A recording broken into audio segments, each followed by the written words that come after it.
Jets Giants, day number 2 of joint practice just wrapped up, and I literally just walked out. Practice ended 10 minutes ago, and I wanted to make this video as soon as I walked out of practice to give you guys my initial takeaways. We got MetLife Stadium right behind me. JetLife Stadium, by the way, might I add. But listen, I was there yesterday, I was there today, so I want to give you guys my biggest takeaways and recap from the New York Jets and the New York Giants joint practice today. Now, a lot happened, okay? I thought initially I was going to see the Jets defense, but I was wrong. The Jets offense was on the field right in front of us, so I got everything you need to know about the Jets offense today. Don't really know much about the Jets defense until the end of practice when the 2-minute drill started. So starting off with Justin Fields in the offense, listen, man, the 7-on-7 drill started off with Justin Fields at the goal line, and he was like perfect. But listen, 7-on-7 in the red zone is pretty easy and favorable for the offense when there's no live pass rush and you literally can take all the time in the world to find an open receiver. But it seemed like Justin Fields was really prioritizing the back of the end zone. He found Garrett Wilson in the back of the end zone for a touchdown. Josh Reynolds in the back of the end zone for a touchdown. I believe he also found Stone Smart. There's a lot of Brandon Smith, Arian Smith. He had a lot of touchdown passes at that goal line, but I want to make sure you guys realize the context of it. It's 7-on-7 right at the goal line, 5-yard line. Justin Fields is going to be able to hit those throws. He looked good on those drills, but I'm not reading too much into that. Now let's get into the offensive line versus the defensive line. They did do a one-on-one drill. I wasn't able to see every single rep. I did notice Max Mitchell beat Abdul Carter on one rep, which was very impressive, but then Abdul Carter went out there and then dominated the rest of his reps because he's a generational talent for the Giants. So if you're a Giants fan watching this, Abdul Carter is that dude. And I think Armand Membou held his ground for the most part. Kayvon Thibodeau did beat Armand Membou on a rep, but I was not able to watch every single rep, so I don't want to, make it seem like I did see that. Now, there was a lot of fights today at practice. Apparently on the far side, the Jets defense was getting in on the Giants offense. Shout out Jets Giants fans in the back. Let's go. And the Jets defense apparently was getting in the way. And I did not see what was going on, but it did get a little pesky on that side of the ball. Now, Sauce Gardner was not at practice today. I have no idea why. I'm sure Aaron Glenn is going to talk to the media and say what's wrong. As I'm recording this video, Aaron Glenn has not spoke, so I have no idea why Sauce was not there. Quinnen Williams did not practice. He was in street clothes. Jermaine Johnson did not practice, so they're easing Jermaine back. They're easing Quinnen Williams back from that calf injury, but Sauce not there. He wasn't even there. Like, he wasn't even in street clothes or anything. I was like, where is he? Quantez Stiggers was the starter in replacement for Sauce Gardner, which was interesting. I hope Sauce is okay. Hopefully it's just a personal day or something like that, nothing serious. But I feel like the Jets defense getting in the face of Russell Wilson in that offense shows you the type of energy that they're bringing.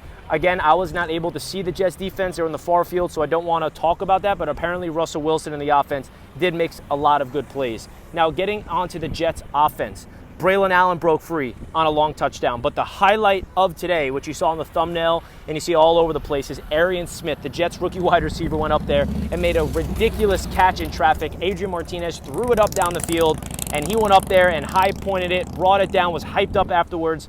Arian Smith is that dude, and I don't know why everybody was clowning this guy that he can't catch. I understand he had drop issues in college, but everybody was telling me that was a bust of a pick. Why would the Jets draft him? He looks terrific, and he's running with the ones, he's running with the twos. The Jets are rotating him in with Justin Fields, rotating him in with Arian Smith. Arian Smith with Adrian Martinez as well. So Arian Smith was definitely a big highlight in today's practice. Speaking of the offense, another thing to note that's going viral is the center competition is heating up. Josh Myers was the starter today over Joe Tippmann, and I put it on Twitter and everybody's like complaining, why is this a competition? Everyone's like freaking out over this. I'm like, guys, relax. This is nothing to be worried about. First of all, it's a great problem to have that we have two centers that are capable of being starters. Do you guys realize how spoiled we sound? Number two, the Jets coaching staff in the front office, they promised Myers an opportunity to compete for the starting center job. So they're just fulfilling the promise, giving Myers first team reps. Joe Tippmann's going to win this battle, in my opinion, but they are going to give Myers first team opportunities. This was not the first practice where it happened, and I'm sorry if it's really windy. I don't know if this mic is picking up good quality here, but the offensive line still looked good today. It was, we got someone going to run me over. My bad. I'm in the middle of like the parking lot, everyone running over me. But the offensive line, they had good reps and then they had bad reps. I mean, you're talking about the Jets defensive line with Brian Burns, Kayvon Thibodeau, Abdul Carter. There were some reps where I see Olu Fashanu holding his ground. Some reps where I see Armand Membu holding his ground. And then there's some reps where Armand Membu gets completely beat. Olu Fashanu gets beat. The interior of the offensive line gets beat. So it was really hit or miss. It wasn't like one side of the line dominated over the other. But I will say the Jets offense led by Justin Fields in the team drills, 11 on 11, where you really want to evaluate things. I would say the Giants defense kind of won today's practice because at the end of practice where you really want to evaluate, they do a 1-minute drill. Drive the field, starting on your own 30-yard line. You have 1 minute on the clock. Try to go down the field and get a field goal. The Jets defense held Russell Wilson. They kicked like a 57-yard field goal. They missed it. And then the Giants offense tried to do the same thing, but it was not successful. The Jets offense was not able to do anything. Justin Fields had a nice run, and then he completed it underneath twice, and then the clock was running out, some penalties, and then that was what finished up practice. But the one thing I will add that was very obvious today for the Jets offense is Justin Fields' legs. He was running the ball a lot of read options, a lot of keepers. There was one run where he kept it and he ran all the way to the end zone. He felt like he got a touchdown. But I don't know if you guys know this, that don't go to practice, but they're not live tackling. They're not tackling anybody to the ground. They're still doing two-hand touch, and the refs blow it dead. So the ref blew Justin Fields dead, but Fields kept going, and he's like, I got a touchdown. What do you mean? That's a touchdown. And then Braylon Allen also had a 30-plus yard touchdown run, like I mentioned earlier in the video. So those are the highlights on offense. But outside of that, it definitely seems like Justin Fields, evaluating him as a pocket passer, still got to improve. There's a lot of instances where he's late on his throws. He's indecisive. He drops back to pass. He feels the pass rush coming, and you can see him kind of get a little frantic and rush the throw because he feels the pressure. Inaccurate ball. I can remember like 3 or 4 balls that I'm sure Justin Fields is going to want to have back, just totally inaccurate on the sidelines to Garrett Wilson. I feel like Fields is a lot better throwing down the middle than he is to the sidelines from the pocket, but what makes Justin Fields special is his athleticism, and I feel like when you're at these practices, there's a lot of like blown dead plays where he gets sacked, but I feel like in a game, you can't really say it's a sack because you got to bring Justin Fields to the ground in the game. In practice, they're not bringing him down to the ground. They're just two-hand touching him. And we know what Justin Fields is capable of.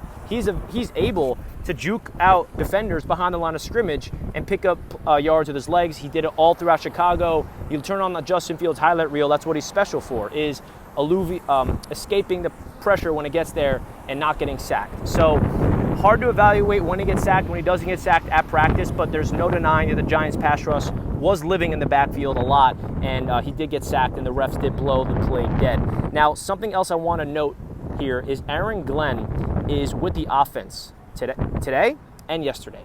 He's the head coach, but there's 2 fields going on at the same time when you're enjoying practice. You have the Jets offense on one field and the Jets defense on the other field. Aaron Glenn was with the Jets offense yesterday, and he was with the Jets offense again today.